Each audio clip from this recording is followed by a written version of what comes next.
Good morning guys and welcome back to my channel. It's me, Andy, and today's video is one that was actually requested by one of you, Natasha Selamani. I don't know if I'm saying your surname correctly, but she commented in one of my videos and she said, please make a video of the medical tests that are done or taken when you're applying for a flight attendant job. What are the no-no diseases that won't get you hired? So today's video I'm going to be answering all things related to the flight attendant medical. Before I start though, I just want to give a quick shout out to Raquela Nessa K. You told me that it's going to be your birthday on the 9th of April, and I'm pretty sure I'm going to upload this video on the 9th of April. So yeah, happy birthday! I hope you have an absolutely fabulous day. Okay, so like I said in this video, I'm going to be basically telling you guys the ins and outs of the flight attendant medical tests. I'm going to be telling you guys what they are, why you need to do them, what conditions you can fly with, and what conditions you can't fly with. If you follow Traveling Black Marie, she's a South African flight attendant, but she works for Emirates Airlines. She recently did a flight attendant medicals type of video, and that one was specific to Emirates. So if you ever plan on working for Emirates, I urge you to go and check her video out because she goes in depth about the process for Emirates specifically, and I'm going to link her video up in my cards or my description. For my video, I'm going to be focusing solely on South African based airlines that fly locally around Southern Africa. So what are these flight attendant medical tests?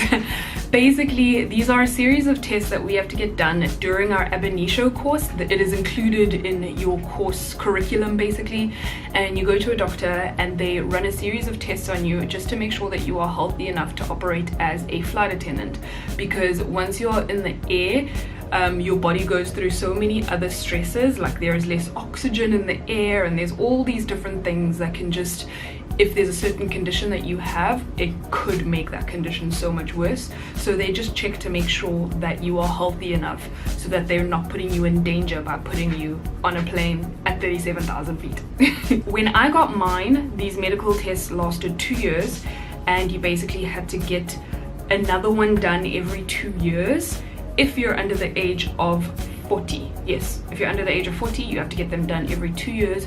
But that rule was recently changed, I think late last year, and now if you're under the age of 40, you only have to go through your medicals every 5 years. So with me, I still need to get mine done by June of this year, because when I got mine, it expired 2 years later. So once I do get it done in June, it'll be 5 years before I have to get it done again, if that makes sense. Once you're over the age of 40, I think you have to get it done every year or something, because obviously once you're older, there are higher risks.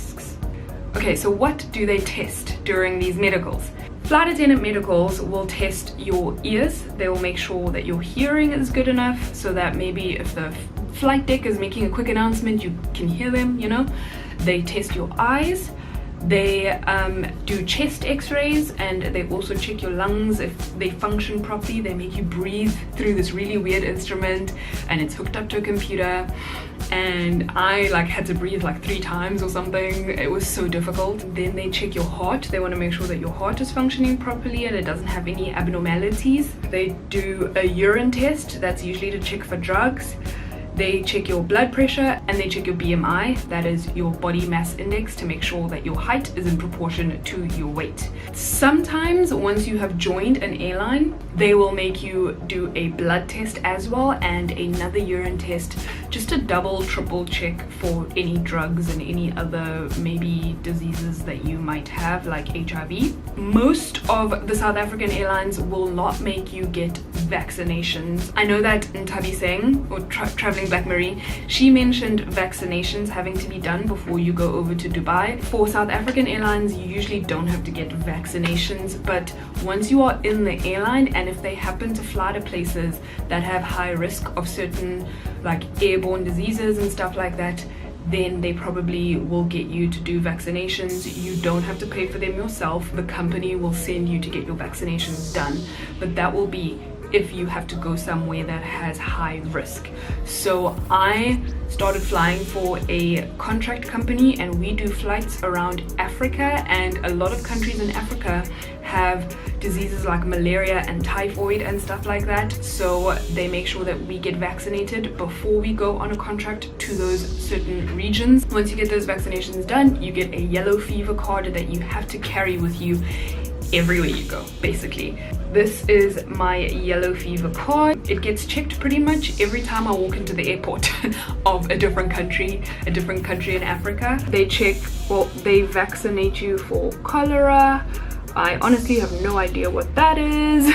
Typhoid, hepatitis A and B, meningitis, and then I've had to get hepatitis twice more because you have to get it done every 6 months, but you have to get it done in a series of 3 shots. So for a local South African airline, you probably won't have to get vaccinations done unless they want to send you into a country that has high risk of things like hepatitis and cholera or whatever. So firstly, let me tell you what conditions you can become a flight attendant with certain limits, if that makes sense. So these are things you can fly with if you have a way of managing them in a healthy way. Obviously, if you have medication that doesn't make you drowsy, if you have medication that makes sure to keep you healthy, then you can fly with these conditions. And those, I know, diabetes, and that's type 2 diabetes. I don't think you can fly with type 1 diabetes. I think it's just for type 2 diabetes. If you wear glasses,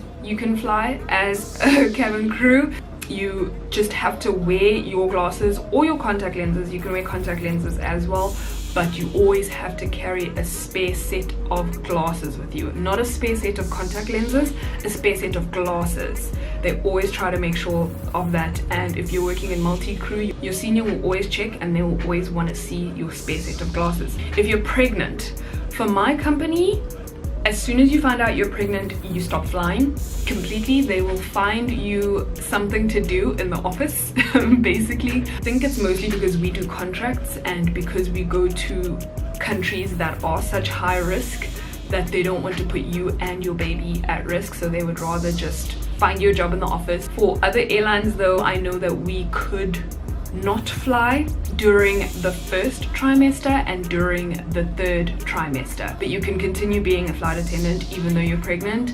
Once you have given birth and come back from maternity leave, then you basically kind of have to do your refresher training again, and you also have to go through a medical again, just so your doctor can be like, okay, she's 100% sharp, she can fly. And then you can also fly if you have asthma, as long as you have medication like your inhaler and stuff with you, and it's not like absolutely severe, like if you just smell peanuts from like the back row, then you're gonna go into anaphylactic shock or something like that. I think as long as it's like a manageable amount of asthma, if that makes sense.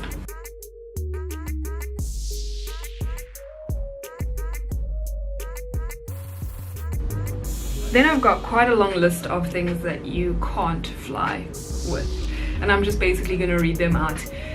You can't fly as a flight attendant if you have a speech disorder, if you have severe and frequent headaches, if you have severe epilepsy or seizures, anything that is like a neurological type of condition, you won't fly. If you have been diagnosed with depression, or if you have ever maybe tried to commit suicide or something like that, then pretty much no.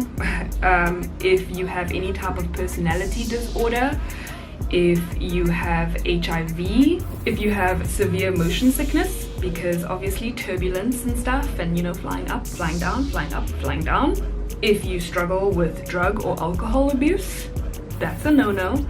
We as flight attendants or flight crew cannot take drugs at all, and that includes weed, dacha, whatever you want to call it. We cannot smoke things, we cannot inject with things, you know, that is completely illegal for us to do. And in terms of alcohol, the national, like South African national rule is that you cannot fly if you have had a drink 8 hours before your sign-on time. Majority of the airlines in South Africa restrict that a bit more and say 12 hours.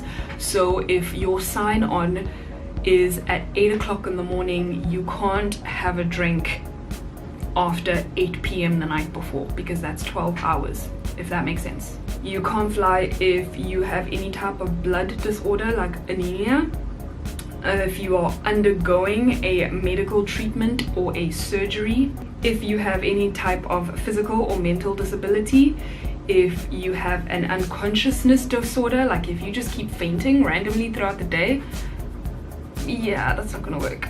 If you have any type of issue with your kidneys, your urination, your menstruation, or your digestion, then you probably won't be able to fly. And if you are colorblind. Okay guys, I did do my research on the South African Civil Aviation Authority's website. So this was things that were listed on their website. It wasn't everything that they had listed on their website, but this is as much as I decided to mention. So yeah, it does suck that there are certain things that can stop you from being a flight attendant, but at the end of the day, it is with everyone's safety in mind. Okay, so that's pretty much everything covered for this video for you guys. I hope that it was helpful to those of you who are aspiring flight attendants. Thank you so much for watching this video. I'll see you guys on tomorrow's VEDA video. Please don't forget to spread good vibes and be kind. Bye bye.